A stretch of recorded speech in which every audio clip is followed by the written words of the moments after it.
अल्हम्दुलिल्लाहिल्लज़ी वहदा वस्सलातु वस्सलामु अला मन ला नबिय्य बअदा अम्मा बअद फ़अऊज़ु बिल्लाहि मिनश शैतानिर रजीम बिस्मिल्लाहिर रहमानिर रहीम वमा आताकुमुर रसूलु फ़ख़ुज़ूहु वमा नहाकुम अन्हु फ़ंतहू सदक़ल्लाहुल अज़ीम। नबी अलैहिस्सलाम दो वालिद मुहतरम द हज़रत अब्दुल्लाह द हज़रत आमिनी रज़ियल्लाहु अन्हु सारा निकाह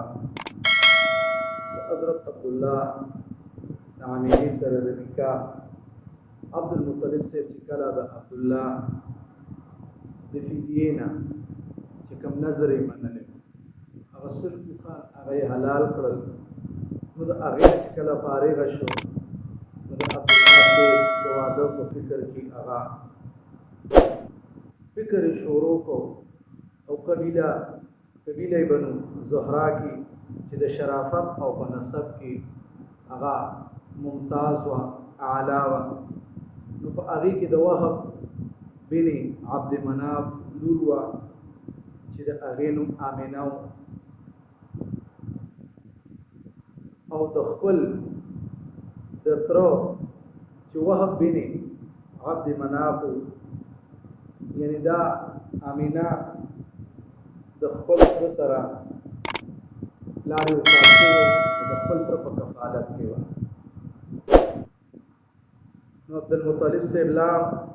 और दनिका पैगाम वर्था बोले गो और बखल बांधे अब्दुल मुत्तलिब से वो मोहम्मदी दसरदालू चिदा आगे हालन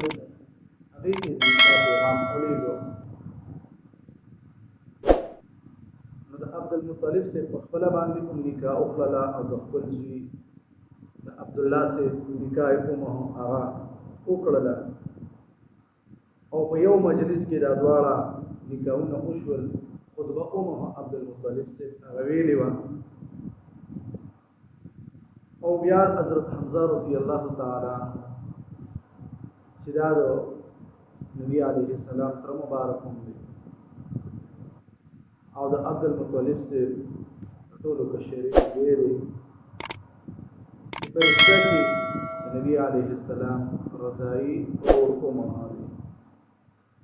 इब्न अब्बास रज़ी अल्लाह ताला अन्हु फरमाई कि कला अब्दुल मुत्तलिब से अगादो हज़रत आमिनी सर दृष्टि द पार अली करतो नि हज़रत अब्दुल्लाह नबी अलैहिस्सलाम वालिद मुहतरम अगा पलार मानतो नि यहूदोनी वर्त दावत वर्को अगे वर तकल दावत वर्को चिदा अगीनु फातिमा बिन्त मुरु चिदा तौरात और इंजील ना खवाकिफ खज़वा चिदा अब्दुल्लाह चेहरे अनवर तयकुकतल नो आगे के अगनूर अगद नबुवत गपड़ा के दो और जलीदो मुखबल तरफ तय दावत वर्को और तयको फरमाए दगे खसी वर्तकुए कि कचरी इन्हें तरारी से बताता सुल्ह खानदाबा नजराना करना हज़रत अब्दुल्लाह नबी अलैहिस्सलाम वालिद मुहतरम वर्तस अशार हुई जब आगे अशार की वर्ता कोई चिरदे गुनाह इर्तिकाब दे और दगा तज़त यार नहीं मां बल्कि दास हलाल न गणो मच जमान दासी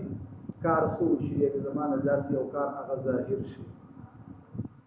और दक्करेंगे दाने और नाजायज़ अमर दे चिदा आगे तलबगार आई और ज़मान दा मुमकिन न दा बल्कि द करीम और द इज्जतदारा द नफ्स द पारा ची आगा द खपल जान और द दीन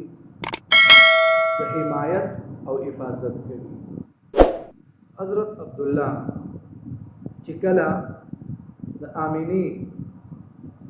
हज़रत आमिनी सर निकाह उशवल और वापस रातो बिया दक्की जनाना हुई दो चिकला दी सर तेरे तपोसे दिनों पे अब्दुल्लाह चरत दिदारा से हज़रत अब्दुल्लाह वर्ता ओए चरमंग अब्द मनाफ कर आगा तेलू वह बिन अब्द मनाफ अगलूर सरा امینه سره زما نکاح وکړه او د نکاح نه بعد 3 ورځې مونږ قیام هغه وکړو. هر یو ګډړې ښځې ورته ووایي چې والله که زه بدکاره ښځه یم، زه بدکاره ښځه نه یم، خو لیکن ما ستا په دې مخ کې هغه نور د نبوت ولیدو، نو زما دا خواهش چې گویا کې ستا د دې تندینه هغه نور د نبوت هغه ماته منتقل شي، خو لیکن چې د هغه کوم ځای هغه ځای ته لاړ منتقل شه او هغه ځای کې هغه امانت پروت دی. دغه رنګې د عبدالله د نکاح نه بعد عبدالله صاحب هغه د تجارت په غرض باندې هغه قافلې سره چې هغې شام ته لاړل، چې شام ته کله واپس راتلل، عبدالله صاحب په مدینه منوره کې هغه بیمار شو، قافله ترې راغله مکې ته، او چې کله عبدالمطلب صاحب د خپل زوی معلومات د عبدالله وکړل، نو هغې ورته وویل چې هغه په مدینه منوره کې دی او بیمار دی. د خپل مشر زوی حارث چا چې ورسره کویې کنستو، د زمزم کویې ورسره کنستو، هغه ځان سره او لاړل، چې کله لاړل ورته اندازه وشوله چې عبدالله هغه وفات شوی دی په مدینه منوره کې او په نابعه مقام کې هغه دفن شوی دی. نو حارث او عبدالله یعنی پلار او زوی هغه را واپس شول او دغه اطلاع چې کومه د غم ډکه اطلاع وه هغه د ځان سره هغه راوړله او سخت تکلیف ورته په دغې باندې ورسېد. او نبي علیه السلام د خپل مور د حضرت آمینې مبارکې په خېټه باندې یعنی امید یې او د حضرت عبدالله یعنی د نبي علیه السلام د والد محترم د حضرت عبدالله په باره کې راځي چې د حضرت عبدالله په عمر کې هغه مختلف اقوال چې بعضې وایي عمر 30 سال دی، بعضې وایي 25 سال دی، او بعضې وایي چې 28 سال دی، او بعضې وایي چې 18 دی. خو لیکن حافظ علایی او اسقلانی رحمت الله علیه فرمایي چې صحیح قول دا چې په دغه وخت کې د حضرت عبدالله عمر هغه 18 کاله او چې کله وی دی وفات شو، نو د وفات نه بعد د حضرت عبدالله په ترکه کې یعنی چې میراث ورته ویل کېږي